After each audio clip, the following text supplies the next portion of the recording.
Welcome to Wrestling Talk in the Shop, where we will review wrestling memorabilia and talk all things professional wrestling straight from the wrestling ring.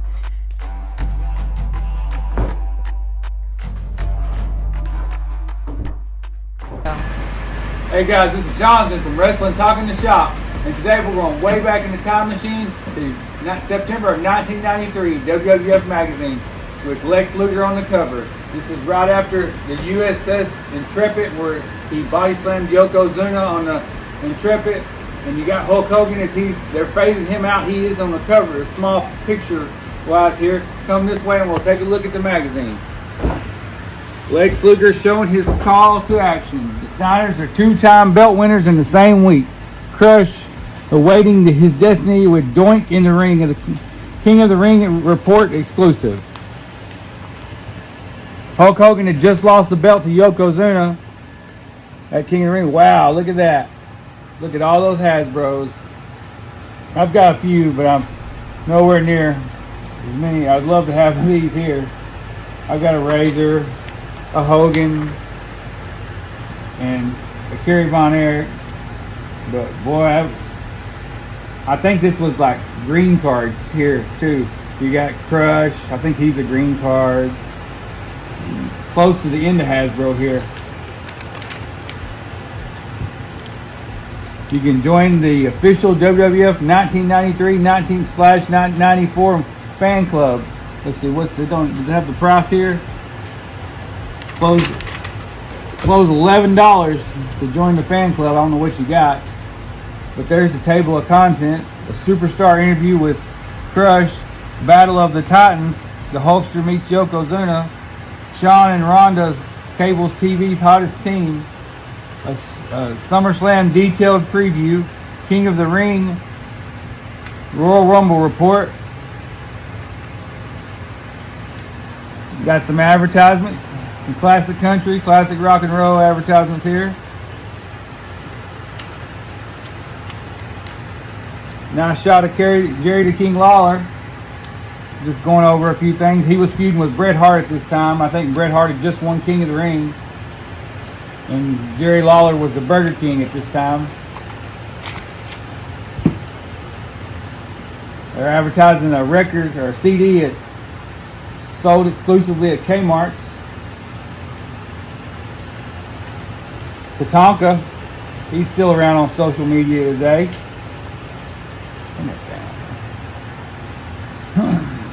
You can get 24 issues of the WWF magazine for $35. Check/money order. There's a young, lean-looking Hulkster.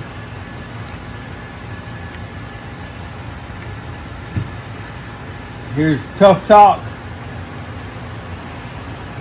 So now Luna's at ringside with Bam Bam Bigelow. They couldn't be a better match. The real sickos, ugly as sin, inside and out. We wonder what they will talk about in their private conversations. They probably talk about jollies, talking about which of them put people inside the hospital. Marty Jannetty there, he's fixing to be on the dark side of the ring.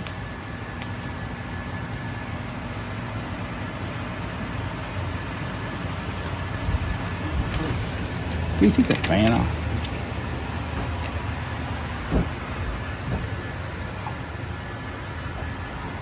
This was right when the Monday Night Raw had just gotten started here. Macho Man was on commentary and Vince McMahon was on commentary. Young Owen Hart in the corner. I think he was the Rocket at this time. The Rocket, Owen Hart.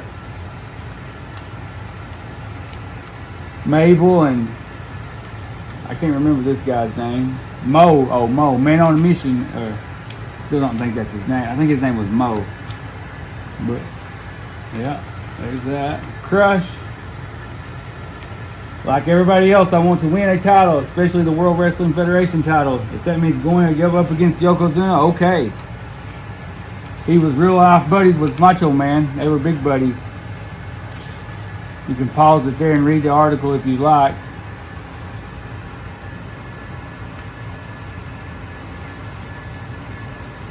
I think I've got a good chance against Yokozuna. If Mr. Fuji gets in the way, I'll crush him just like a grape.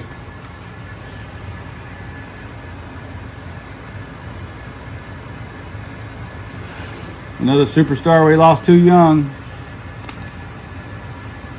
There's the famous match in which Hulk Hogan he was supposed to go against Bret Hart, but Hogan said Bret was too little for him, so he wanted to put over the giant big guy, Yokozuna.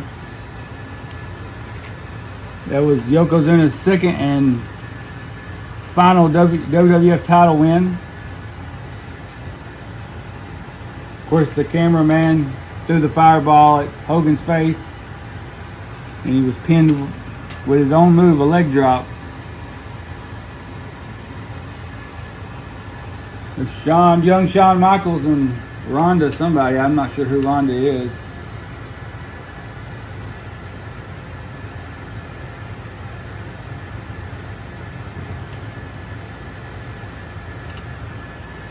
Kevin Nash over here in the corner.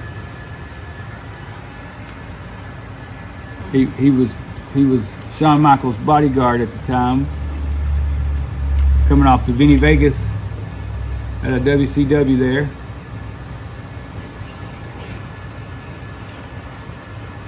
SummerSlam. This was when Lex Luger defeated Yokozuna by disqualification and celebrated like he won the title in Auburn Hills, Michigan, which he did not win the title. Yokozuna went on to lose the title to Bret Hart at the following WrestleMania, WrestleMania 10.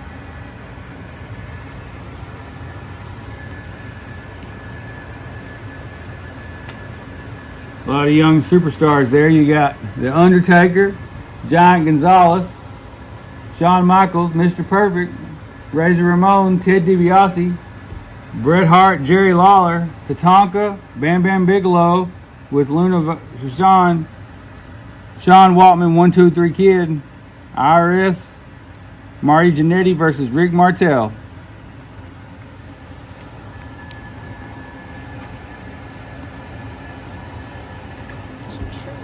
Yeah, some trivia here. Here's always my favorite part of the catalog, the merchandise part. Get to go back and see what this stuff sold for. Hulk Hogan was on his way out, but they were still pushing his merch. I'd like to get one of those jackets for $60. Or even that shirt for $15. Or even that all over print shirt for 20 bucks. That was high even then. There's an Undertaker jacket, 60 bucks. Somebody has one of these urns. Somebody has one of these urns on eBay. They want a lot of money for it. Remember we saw one at flea market. Oh yeah? Did you? I can't remember. Some Bret Hart merchandise. Any of this stuff would be good to have around nowadays. Yeah. Especially that shirt. That shirt. You see that shirt on eBay. It's a lot of money. Yeah. Macho Man jacket. Give you some inspo if you want to go back and have the retro look. And now they remake these shirts. Nasty Boy shirts.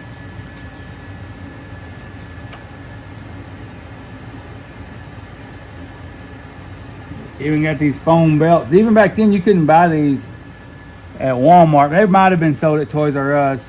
Get you some boxers. I didn't grow up in an area where there was a big Toys R Us presence. I mean, we went to them, but it was just like maybe once or twice a year. And Vince McMahon's Aki Pro, they were pushing. He was trying to get that over. I remember seeing those banners on Monday Night Raw. Macho Man costume. Yeah, look at the Macho Man Bret Hart costumes and the Undertaker one.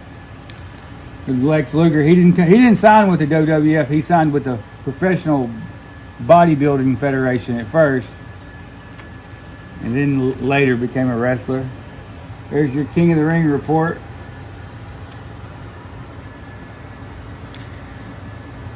Spoiler: Bret Hart went on to win it. I don't know if it's much of a spoiler at this point. Yeah.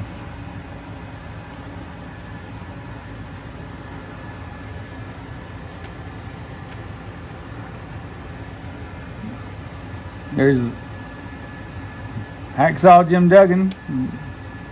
Versus Bam Bam Bigelow. Yep. You get that? And there's Bret Hart after he won it. I don't know if he faced Jerry Lawler in the finals or they started feuded afterward. I can't really remember. I'd have to go back and watch it. The Steiner brothers, one of the best tag teams there was. They were something. They were tough too.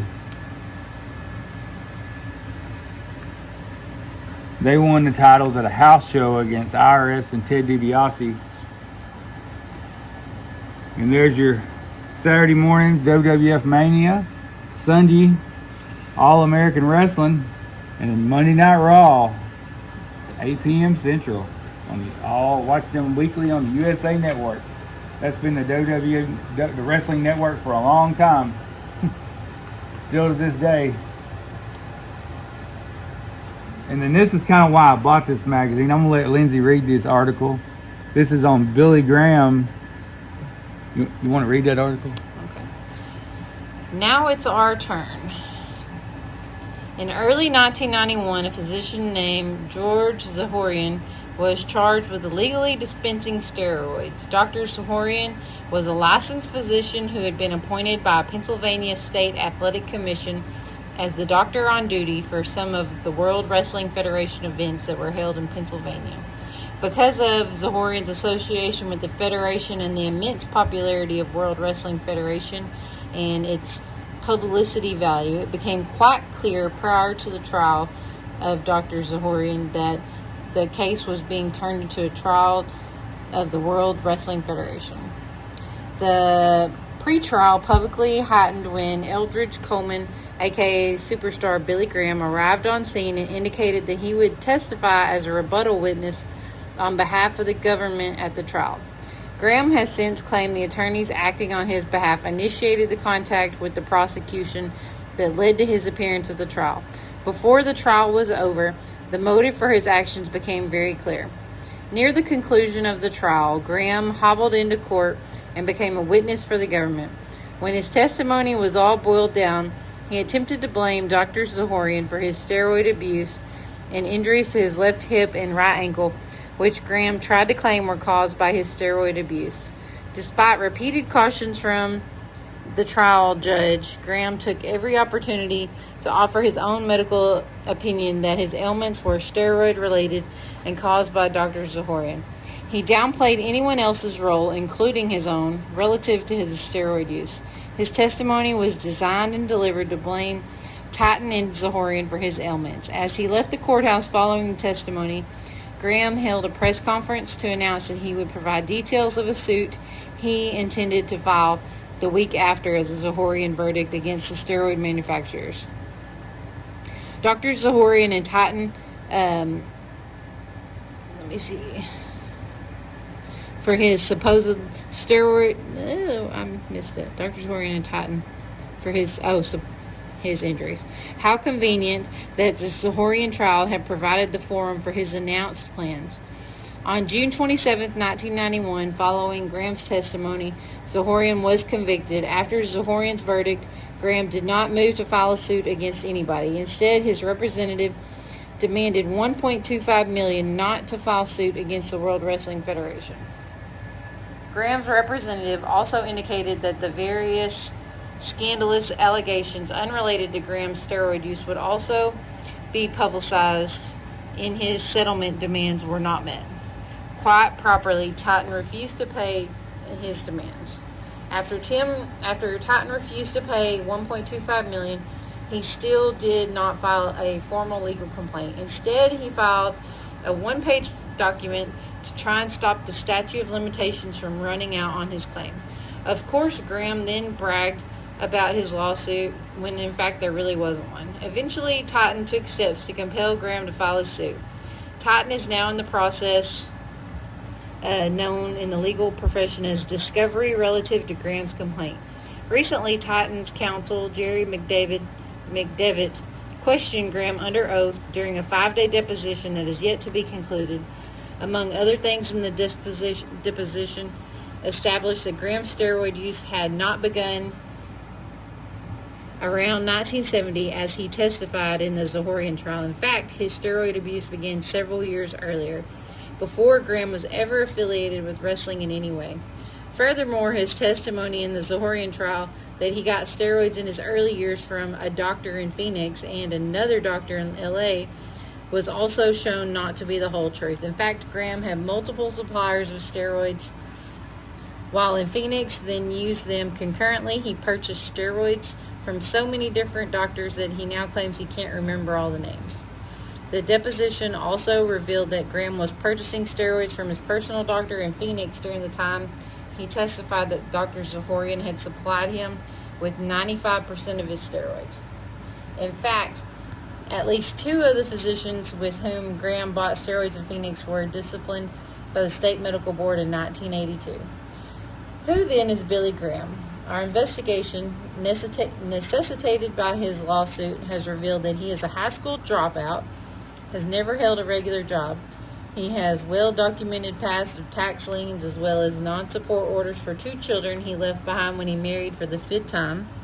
He was one of the earliest abusers of steroids when steroids were viewed differently and not regulated by the federal government.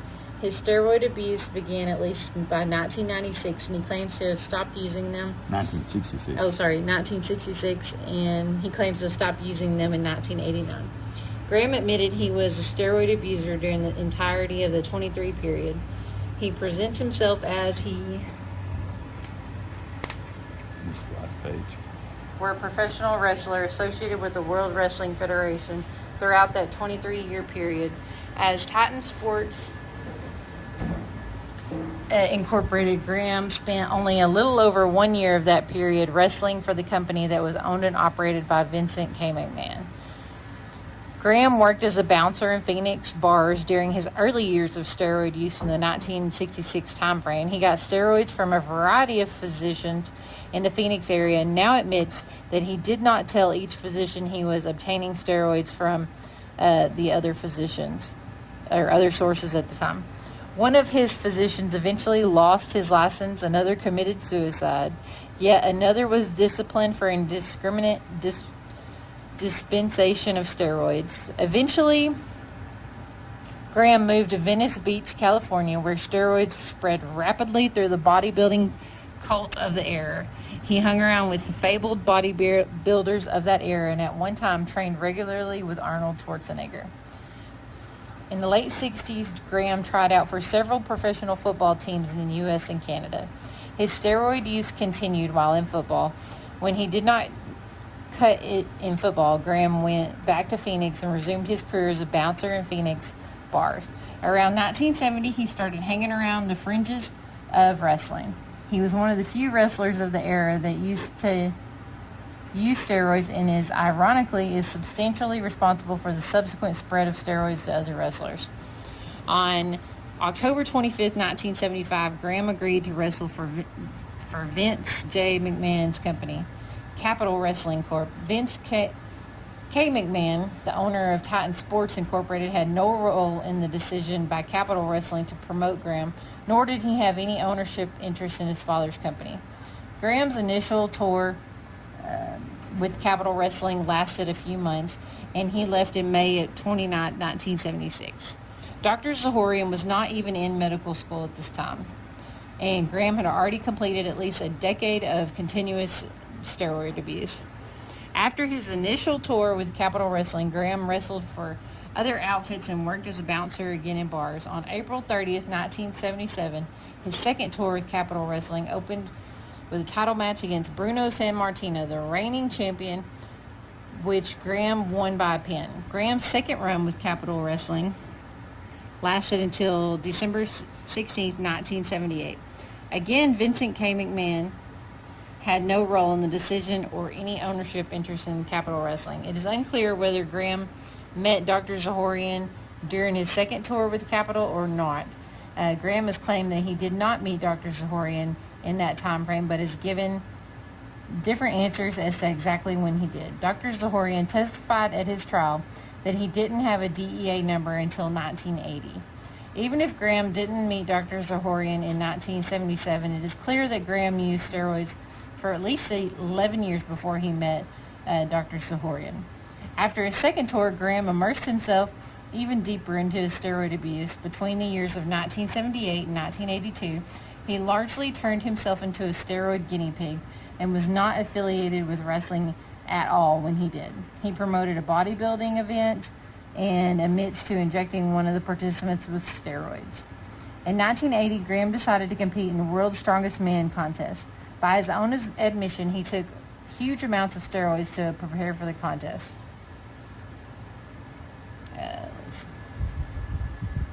Before and after the contest, he obtained steroids and other drugs from one of his physicians in Phoenix on a regular basis. He took quantities he now admits he understood were used to induce side effects in lab rats. In the same time frame, he lost his hair and he was rumored in the print media to have died. In late 1972, Graham called Vince K. McMahon seeking to get back into wrestling. By this time, Vince McMahon was running his own company, Titan Sports. Graham was pretty much washed up as a wrestler during this tour, which lasted only 6 months from October 4th, 82 to April 25th, 1983. During his deposition, Graham admitted he was a drug addict during that tour, and he had taken 2 overdoses during the short stint. He was unreliable and was let go. For a couple of years thereafter, Graham bounced around the minor leagues of wrestling and the inevitable Phoenix bars. At least as early as 1984, Graham began to experience physical problems with his left hip. He was, however, destitute and deeply in debt. He responded to his dilemma by calling Vincent K. McMahon and asking him for work as a wrestler, representing himself to be fit and able. Although Graham was 43 at the time, McMahon agreed to promote him and spent substantial time and money promoting the return of Billy Graham. Eventually, the time came for Graham to make his debut match on his second run with Titan, and in his recent deposition, Graham admitted that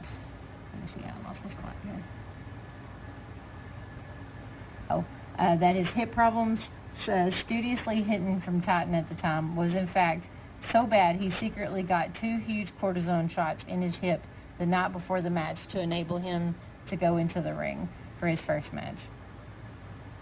After a horrible match that did not last 2 minutes, and during which film showed him clearly favoring his hip, he announced his hip was shot and needed medical attention. In his deposition, Graham admitted he knew and had been told that he would need a hip replacement before entering the ring that night, and he did not reveal that to Titan. Vince McMahon did not respond to Graham's problem by pointing out that Graham had defrauded him. Instead, he agreed to help Graham. Titan paid approximately $30,000 for Graham's hip operation at prestigious medical center in California. Titan paid Graham $1,000 a week while getting the operation and during his lengthy convalescence from it. When Graham improved, he tried to wrestle for about 6 months and was not very good at it. He could no longer wrestle. He was paid to be a manager. When he couldn't manage, he was tried as a color commentator. When he couldn't do that, there was nothing else to try, and his last affiliation with Titan ceased. In sum, Vince McMahon paid to help Billy Graham to have his operation and carried him for 3 years. During the nearly 3 years, Graham was paid nearly $200,000. Although Graham tries to portray himself as a crippled by years of steroid abuse while World Wrestling Federation wrestler, the fact is that he wrestled for Titan Sports approximately 1 year during the now admitted 23 years of steroid use. He furthermore admits that he had the injury to his left hip when he returned for his final tour. He has not held a job since leaving Titan. His goal now seems to be winning the lawsuit he has filed to compensate him for his own self-inflicted abuse. But what about the rest of Graham's threat that was communicated via his representative to Titan? Certainly Graham had formed odd alliances just prior to the Zahorian trial. Throughout the end of 1991, Graham had in conjunction with David Schultz tried his best to generate news adverse to Titan. In late 1991, Graham worked with tabloid media writers as well as so-called wrestling media. Beginning in early 92, the gossip sheets printed the tales of Tom Cole, Murray Hodgson, David Schultz, Rita Marie Chatterton, and other unnamed sources pointing the finger at sex scandals within Titan Sports and the World Wrestling Federation. In the upcoming issues, we will provide the facts on that cast of characters. Thank you for reading that. That was that was something. Just you didn't. That's WWF. This is their magazine. You just didn't hear about that type of thing in 1993. Usually, even today, they don't typically go after people. But there's the Lex goes for the big one. That's when he body slammed Yokozuna on the Intrepid. There would have been a lot of guys that tried. Then Lex Luger come out on like a helicopter, and he ended up doing it, and America was saved. I guess you might say. Yeah. That's what they were portraying anyway. They were trying to make Lex Luger Hulk Hogan. Yeah. He never was the lace Hulk Hogan's boots. There's Yokozuna eating a big bowl of rice. That is a huge bowl of rice. Yeah. And then Lex Luger comes out, takes his shirt off, and holds an American flag. And surprised they didn't have him come out the real American. There's his tour bus that he went around the U.S. on. The Lex Express. Yeah. And there's that. And they could make him the song, I'm the Realest American. The Simpsons, they've been around a long time. Yeah. They've been around a while then. Some different superstars out on the, shopping at the store, and I believe that's New York City there. New York City. They went, or I don't know, maybe it is New York City. I really don't know. Greece is what it appears to be. Let's see this.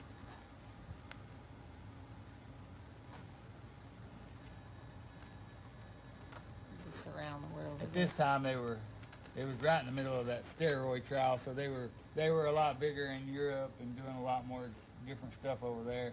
As you can see, the title of this article is "The Hulkster is Hot in Eastern Europe,"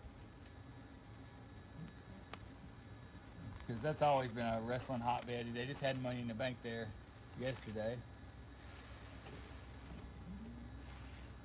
There's some different questions and answers people ask the wrestlers. Smoking guns. Are the bullets in your guns real or fake? Also, are the guns real or fake? The answer, the guns are real and the bullets we use are blanks. In the arena, real bullets are dangerous. It will be against the law. Different.